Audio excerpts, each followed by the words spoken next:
Assalamualaikum. Hai, selamat pagi, semangat pagi. Ketemu lagi bersama ilmu pengetahuan alam kimia. Kali ini kita akan membahas kimia dalam kehidupan, bahan kimia dan kemasannya. Bahan kimia, suatu zat adalah bahan-bahan yang menyusun zat tersebut. Bahan kimia tersebut bisa menyusun sebagian kecil, sebagian besar, atau bahkan seluruhnya dari komposisi suatu zat.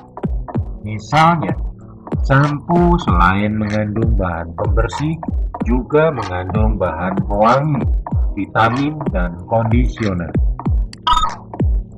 Bahan kimia bisa dikelompokkan berdasarkan sifat yang dimilikinya, yaitu mudah terbakar, contohnya bensin, alkohol, mudah meledak, contohnya LPG atau campuran hidrogen dan udara, korosif, contohnya asam sulfat, asam nitrat, beracun, contohnya yang mudah yang harus kita waspadai dalam kehidupan sehari-hari antara lain klorin dan air raksa.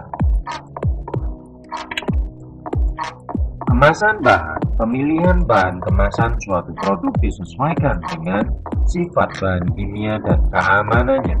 Oleh karena itu, sifat bahan kimia yang terkandung dalam suatu zat dapat kita kenali dari kemasannya.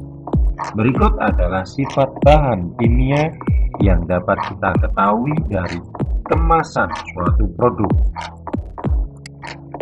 Yang pertama adalah wujud zat dan boleh tidaknya bersentuhan dengan tangan. Zat yang berwujud padat dan tidak berbahaya biasa dikemas dalam kemasan berbahan kertas, sedangkan zat yang berwujud cair biasanya ditempatkan dalam botol atau kaleng.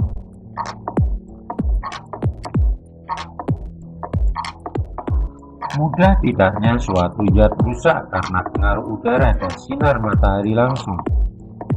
Zat yang memiliki sifat mudah rusak karena pengaruh udara dan sinar matahari biasanya ditempatkan pada kemasan kertas, kaleng, atau botol yang tidak tembus cahaya.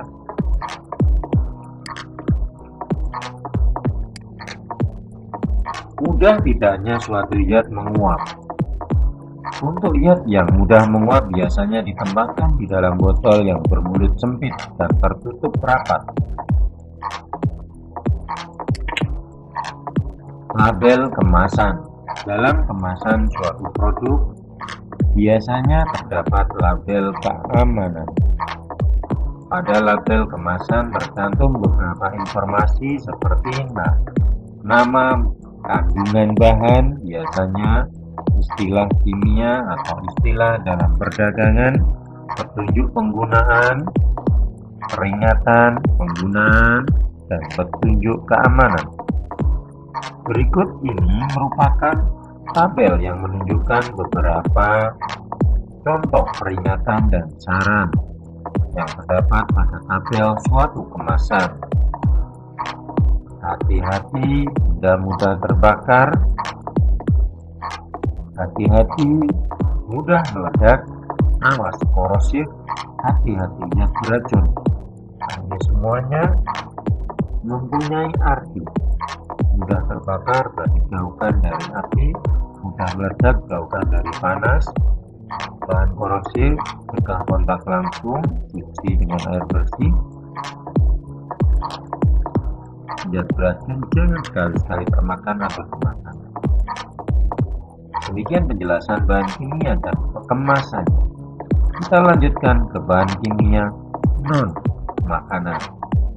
Zat-zat yang ada dalam kehidupan kita sehari-hari kebanyakan tidak dalam keadaan murni, melainkan tercampur dengan dua atau lebih zat lainnya.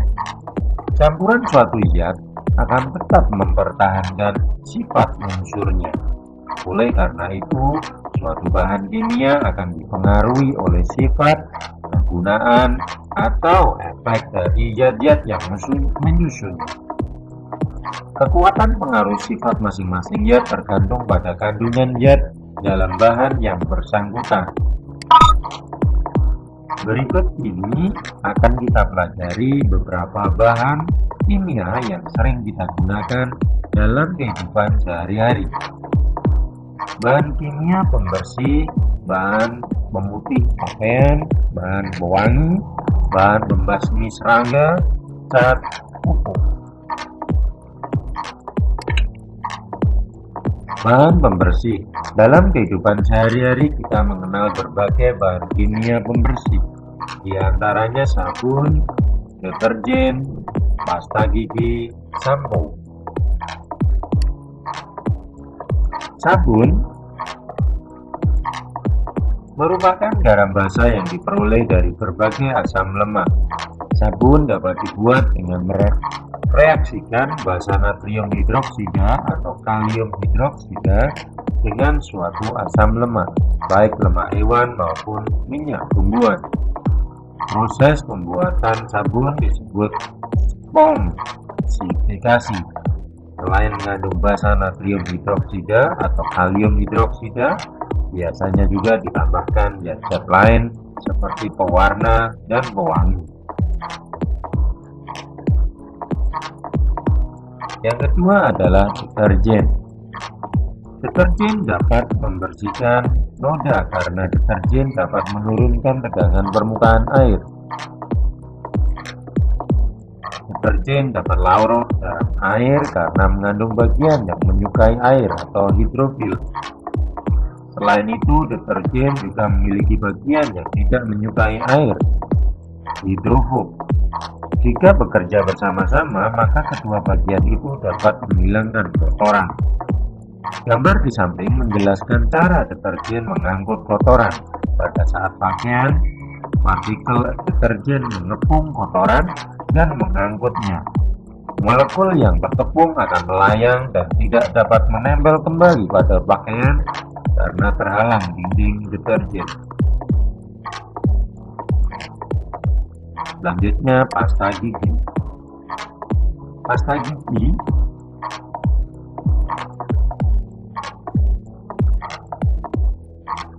yang sering kita pakai disebut odol, biasa digunakan untuk membersihkan gigi dari segala macam kotoran seperti plak atau karang gigi dan sisa-sisa makanan yang menempel di gigi. Pasta gigi merupakan kalsium karbonat yang dihaluskan dan dicampur dengan gliserin. Ada pula tambahan zat lain yang berfungsi sebagai penghambat tumbuhnya bakteri dan kuman. Selain itu, pada pasta gigi juga ditambahkan fluoride dan kalsium untuk gigi. Fluoride merupakan bahan kimia yang dapat memperkuat email gigi, mencegah karies gigi dan gigi berlubang. Tetapi ada juga efek sampingnya. Maka disarankan menggunakan pasta gigi herbal.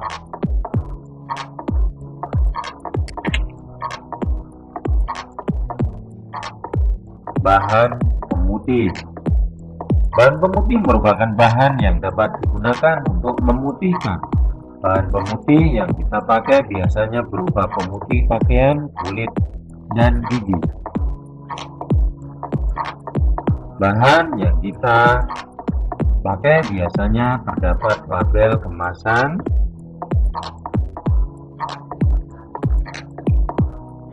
bahan pemutih pakaian adalah klorin. Dalam kemasan pemutih selalu dicantumkan larangan agar tidak dicampurkan dengan sabun dan deterjen. Hal ini karena kedua zat tersebut dapat bereaksi menjadi gas beracun, yaitu klorin atau Cl2. Gas ini sangat berbahaya jika terhirup dalam jumlah besar secara terus-menerus. Selain pemutih pakaian, terdapat juga pemutih gigi dan pemutih kulit.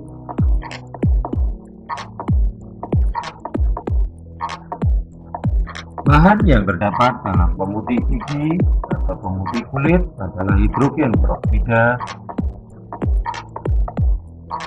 H2O2, dan karbamid peroksida. Bahan kimia yang biasa terdapat dalam pemutih kulit adalah hidrokinon, kojic acid, dan azelaic acid. Ketiga zat tersebut menghambat terbentuknya pigmen kulit melanin.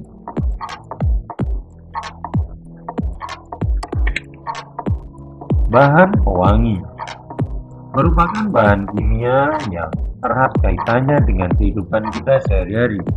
Kita dapat memperoleh bahan pewangi dari bahan alam maupun sintetik. Bahan pewangi yang alami yang kita kenal di antara lain adalah daun kayu putih, kulit kayu manis, batang kayu cendana, bunga kenanga, bunga melati, dan buah pala. Bahan pewangi sintetik diperoleh dari hasil sintetik zat-zat kimia di laboratorium. Pewangi dan pewangi sintetik menyerupai pewangi alami. Ini banyak disukai karena harganya murah. Terdapat beberapa bentuk pewangi, diantaranya ada yang berbentuk padat, air, dan aerosol cair.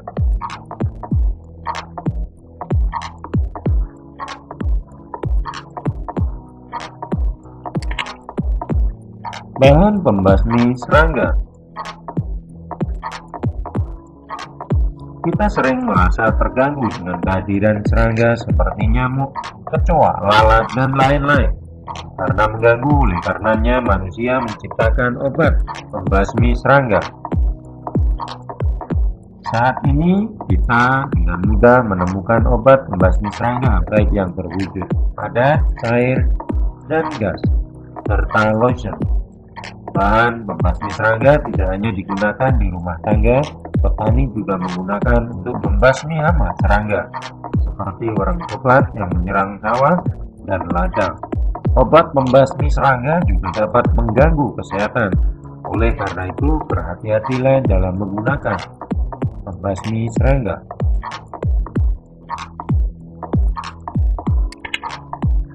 Cat merupakan cairan berwarna yang digunakan untuk mewarnai permukaan suatu zat. Benda-benda akan tampak lebih indah setelah dicat. Selain itu, cat juga digunakan untuk melindungi permukaan logam agar terhindar dari perkaratan.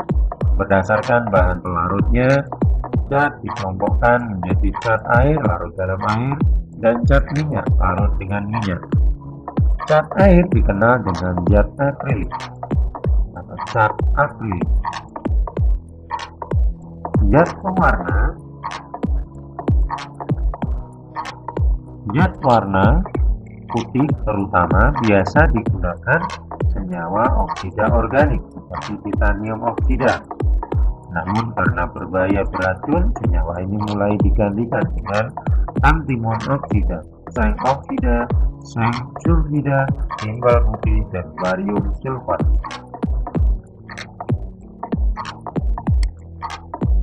Zat pengikat. Zat pengikat pada cat berfungsi mengikat warna agar tidak menyebar. Zat pengikat yang biasa digunakan untuk cat minyak adalah minyak biji rami. Namun, cat air biasa menggunakan polivinil asetat sebagai bahannya. Zat pelarut. Zat pelarut digunakan untuk melarutkan zat-zat yang terlarut dalam cat. Pelarut juga digunakan untuk menjaga agar cat tetap berwujud cair sampai cat tersebut dipergunakan. Bahan pelarut yang biasa dipergunakan adalah alkohol, senyawa hidrokarbon, senyawa eter, atau air. Demikian penjelasan mengenai bahan kimia kemasan dan kimia non-makanan. Semoga bermanfaat. Kita lanjutkan lagi. Yang terakhir, pupuk. Tumbuhan memerlukan makanan dari dalam tanah, sehingga kesuburan tanah sangat mempengaruhi pertumbuhannya. Apabila dalam tanah tidak cukup tersedia zat yang dibutuhkan oleh tumbuhan, kita perlu menambahkan zat yang dinamakan pupuk. Ada 3 jenis unsur yang diperlukan oleh pertumbuhan tanaman, yaitu unsur nitrogen, fosfor, dan natrium. Karenanya pupuk juga terdapat beberapa jenis, yaitu pupuk nitrogen. Unsur nitrogen banyak tersedia di udara dalam bentuk N2, akan tetapi unsur tersebut tidak dapat digunakan secara langsung. Unsur nitrogen dapat juga disediakan oleh alam karena adanya kilat yang menyambar. Nitrogen merupakan bahan dasar pembentukan senyawa, protein, lemak, dan senyawa organik lainnya. Kekurangan unsur nitrogen dapat menyebabkan tumbuhan kurus dan kerdil. Jenis pupuk nitrogen yang umum digunakan adalah urea atau N2TO, NH2, dan garam amonium. Pupuk fosfor dapat diperoleh dari senyawa-senyawa alamnya seperti yang terdapat pada batu-batuan yang mengandung garam sulfat. Unsur fosfor diperlukan untuk pembentukan akar-akar baru dari benih asimilasi fotosintesis tumbuhan. Contoh fosfat yang lazim digunakan adalah superfosfat, double superfosfat, dan triple superfosfat. Pupuk superfosfat dihasilkan dari hasil reaksi antara batu-batuan yang mengandung fosfat dengan asam sulfat. Pupuk natrium. Unsur natrium pada dasarnya dapat ditemukan pada air tanah. Bila tanah masih kekurangan natrium, kita dapat memberikan pupuk seperti natrium sulfat. Pupuk ini di dalam tanah dengan bantuan air akan terurai menjadi ion-ion Na+ yang dapat diserap oleh akar tanaman.